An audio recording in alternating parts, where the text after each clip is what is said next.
होता है वेरिएबल और एक होता है फिक्स। 9 दिरहम आए या 90 दिरहम आए, लोग आम देसी भाषा में बोलते हैं ठेका देना। डिस्कस करते हैं मजीद, ठीक है? ठीक है, आप मुझे या तो कॉल कर लीजिएगा। हाँ, डन। ठीक है, okay, thank you. Okay. Market में प्राइस को गिराने की कोशिश करेंगे। मेरे पास इनफ काम आता है। बहुत सारी बातें चाह कर भी हम आपको आज से पहले समझा नहीं पाते, और मान लो अगर समझा भी देते तो आप समझ नहीं पाते। अब मौका मिला है जब आपको वही प्रॉब्लम जो आपको डायरेक्टली और इनडायरेक्टली समझाने की कोशिश की जाती थी, आज जब आप में से बहुत सारे लोग उस प्रॉब्लम का सामना कर रहे हैं। किसी भी धंधे में दो तरह के पेमेंट स्ट्रक्चर हम आम लोग यूज करते हैं, एक होता है वेरिएबल और एक होता है फिक्स। मैं अपने धंधे में जिसमें मैं बिजनेस सेटअप करता हूँ लोगों के लिए, उसमें मैं वेरिएबल ऑप्शन यूज करता हूँ, जिसमें मैं अपनी सर्विस फी फिक्स ले लेता हूँ। उसके अलावा जो गवर्नमेंट की फी आती है वेरिएबल, चाहे वो 9 दिरहम आए या 90 दिरहम आए, वो क्लाइंट अपने हाथ से गवर्नमेंट को ट्रांसपेरेंटली पे कर देता है। अब उस 9 दिरहम की जगह 90 दिरहम तक का इतना बड़ा फर्क ना आए, उसको हम as a business expert make sure करते हैं। दूसरा ऑप्शन फिक्स वाला आता है, जिसमें लोग आम देसी भाषा में बोलते हैं ठेका देना। ये ठेका देना ही हुआ कि आप लोग अगर मुझसे पूछते हैं कि हमको एक एक्चुअल अमाउंट बताओ फिक्स, जिसमें आप हमारी कंपनी दुबई में सेटअप करके दे सकते हैं। यही उनकी सबसे बड़ी भूल होती है, क्योंकि इन्हीं सब चीजों से मजबूर होके बिजनेस कंसल्टेंट्स को ऑफर चलाने पड़ते हैं। 14,000, 13,000, 18,000, 20,000 में हम आपको कंपनी सेटअप करके देंगे। इसमें नुकसान आप लोगों का ही है, क्योंकि एज अ बिजनेस एक्सपर्ट या बिजनेस कंसल्टेंट मैं कभी भी नुकसान में नहीं जाऊंगा, क्योंकि अगर जाता भी होऊंगा तो उसका एवरेज मैंने तो बराबर कर लेना है। ये बात मैं अपने ऊपर बोल रहा हूं, लेकिन समझदार यहां पर समझ चुके होंगे। हेलो। वालेकुम अस्सलाम जी। मेरा नाम, कल मेरी आपसे बात हुई थी, if you remember? या I think accounting and related, right? जी, अकाउंटिंग, टैक्स और बुक। हाँ, ओके। हाँ, आपने कहा था उस वक्त की कोई कॉल आ गई थी तो बात कंटिन्यू हो पाई थी। जी। तो बताइए, आज आप फ्री हैं? फ्री का तो नहीं पता, क्योंकि अभी भी मेरी वीडियो की शूटिंग चल रही है, तो इन वीडियो मैंने कॉल पिक की है। But no issue. आपने आई थिंक मुझे व्हाट्सएप पे मैसेज किया था, राइट? हाँ, मैंने देख लिया था, मुझे आ गया था, क्योंकि मैसेज काफी ज्यादा हो जाते हैं ना। बट नो इशू, मैं आज जो है आपको रिप्लाई करता हूँ, उस पर हम डिस्कस करते हैं मजीद, ठीक है? ठीक है, आप मुझे तो कॉल कर लीजिएगा। हाँ, डन। ठीक है, ओके, थैंक यू। ओके।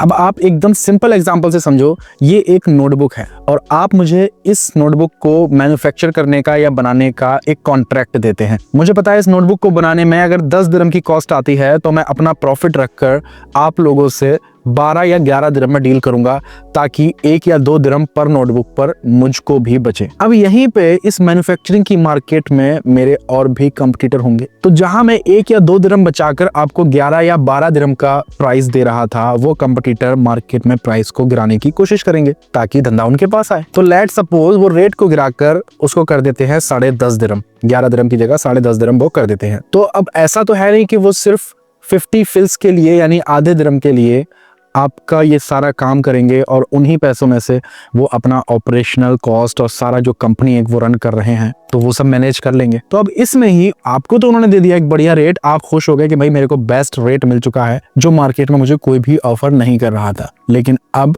वो अपना एवरेज निकालने के लिए जो एक्चुअल कॉस्ट मेरे सिनेरियो में इस पे 10 दिरहम आ रही थी, मैं इसमें फिर लो क्वालिटी का मटेरियल यूज करके ये मेक श्योर करूंगा कि जो इसकी एक्चुअल कॉस्ट है उसको रिड्यूस किया जा सके। तो अब आप समझो कि नियत मेरी भी वही थी और नियत दूसरे मेरे कंपटीटर की भी वही है कि मैंने 1.5 या फिर 2 दिरहम बचाना है। लेकिन इसमें नुकसान किसका हुआ? नुकसान तो एट द एंड आपका ही हुआ। अब मेरे धंधे में भी मैं आपको एक प्रोडक्ट बनाने की सर्विसेज दे रहा हूं, और उस प्रोडक्ट का नाम होता है कंपनी का ट्रेड लाइसेंस। एक ट्रेड लाइसेंस की एक्चुअल कॉस्ट आपकी फी टू फी अपने हाथ से पे करने के बावजूद भी अगर 16,000 या 18,000 आती है LLC, तो आप खुद समझदार होने चाहिए कि कोई भी मार्केट में आपको 15 या 14,000 में, 14 या 15,000 में कैसे ऑफर कर सकता है? बैठा तो वो भी कमाने के लिए है।